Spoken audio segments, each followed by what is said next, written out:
वो एक मिसाल है ना कि बरसात में मेंढक निकलते हैं, तो इसी तरह कुछ रमज़ान के महीने में भी होता है जो कुछ इस तरह की हरकत होती हैं कि जिनको देखते हुए यहाँ की मिनिस्ट्रीज़ को कुछ कदम उठाने पड़ते हैं। उस सिलसिले में कतर की अभी जो मिनिस्ट्री ऑफ इंटीरियर है जनाब वज़ारत दाखिला, उन्होंने अपनी एक ट्वीट में इस बात का इजहार किया है कि यहाँ पे अभी बहुत सारे लोग जो देखे गए हैं वो बेगिंग यानी भीख मांगते हुए देखे गए हैं, जो कि अनसिविलाइज्ड तरीका है और जिसको माशरे में भी गलत नज़र से देखा जाता है और इसकी दीन में भी कोई गुंजाइश नहीं है। और इस तरह की अगर आप कोई एक्टिविटी देखते हैं, कोई हरकत इस तरह की देखते हैं, तो उसको रिपोर्ट करने के लिए नंबर्स वगैरह उन्होंने दिए हुए हैं जो आपको स्क्रीन पे नज़र आ रहे हैं। तो ये थी हमारी आज पहली न्यूज़। और मौसम माशाल्लाह आज बड़ा प्यारा हो रहा है जी कतर का, बड़े प्यारे प्यारे बादल आपको नज़र आ रहे होंगे। और बाकी बातें अंदर चलते हैं, रूम में बैठते हैं, फिर वहाँ पर जाके आपके साथ बाकी न्यूज़ शेयर करते हैं। बिश्त जिसकी वजह से कतर को और मुसलमानों को खुसूसी तौर पर बहुत बड़ा टारगेट किया गया था वर्ल्ड कप के दौरान। और अभी हाल ही में जो वीडियोस और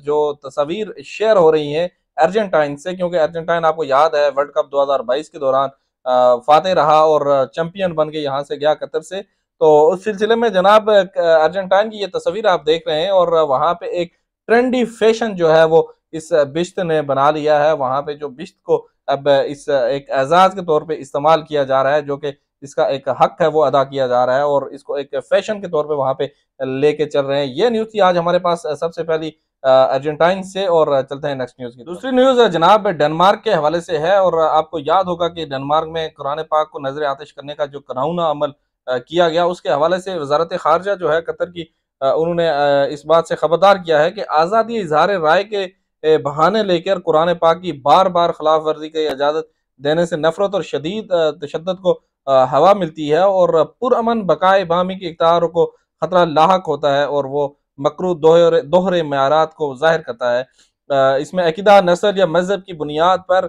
हर किस्म के नफरत अंगेज तकरीर और मुकद्दसात की मज़ामरात को मुकम्मल तौर पर मुस्तरद करता है कतर। और सियासी तनाज़ात में यह भी इंतबा करता है कि इस्लाम के खिलाफ नफरत की मुहिम्मात और इस्लामोफोबिया की गुफ्तगू में तसलसल के साथ खतरनाक हद तक इजाफा देखने में आया है। दुनिया में मुसलमानों को निशाना बनाने के लिए जो मुनज़्ज़म काम जो होते हैं जनाब ये किए जा रहे हैं और बैनुल अक़वामी बरादरी से नफरत और इम्तियाजी सलूक, इश्तियाल अंगेज़ी और तशद्दुद को मुस्तरद करने के लिए अपनी जिम्मेदारियाँ निभाएं। और इसकी मुतालबे की तजदीद की है कतर ने। और ये न्यूज़ थी जनाब हमारे पास डेनमार्क और कतर के हवाले से ये न्यूज़ थी, और जिसके दौरान आपको बताया गया है कि कैसे वहाँ पे कुरान पाक को नजर आतिश करने की कोशिशें की जा रही हैं और तकद्दस को पामाल किया जा रहा है। और अल्लाह पाक हिदायत दे ऐसे लोगों को जो 2 अरब से ज़ायद मुसलमान हैं, उनको उनमें इश्तियाल अंगेज़ी और इस तरह के हमारे जज्बात को जो है वो ठेस पहुँचाई जाती है। और चलते हैं इसके बाद जो दूसरी न्यूज़ है उसकी तरफ।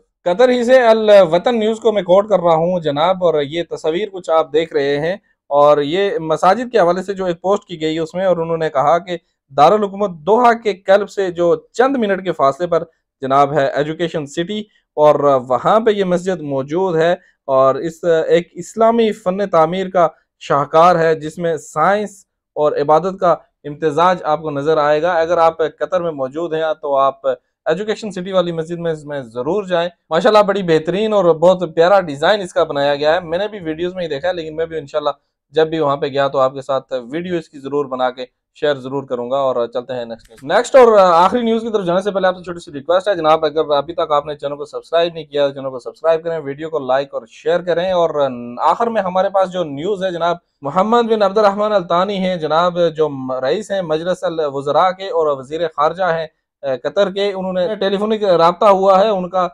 डॉक्टर हैं हुसैन अमीर अब्दुल अल हयान और ये वज़ीर खारजा हैं ईरानी। और इस दौरान उन्होंने इलाकाई मामलात पर बात की है। और उसके अलावा जो अभी आपको मालूम है कि सऊदीया के साथ इनके जो रिलेशंस नॉर्मल होने वाले हैं, उस हवाले से भी इनके दरमियान बातचीत हुई। और इंशाल्लाह बहुत जल्द जो है ये एक जो टेंशन वाला माहौल था वो ख़त्म होने वाला है और इंशाल्लाह अच्छे की उम्मीद की जा रही है इस हवाले से। और यहाँ तक थी मेरी वीडियो, मिलते हैं इंशाल्लाह नेक्स्ट वीडियो में, तब तक अपनी दुआ में याद रखिएगा। अल्लाह हाफिज़ और खुदा पामान।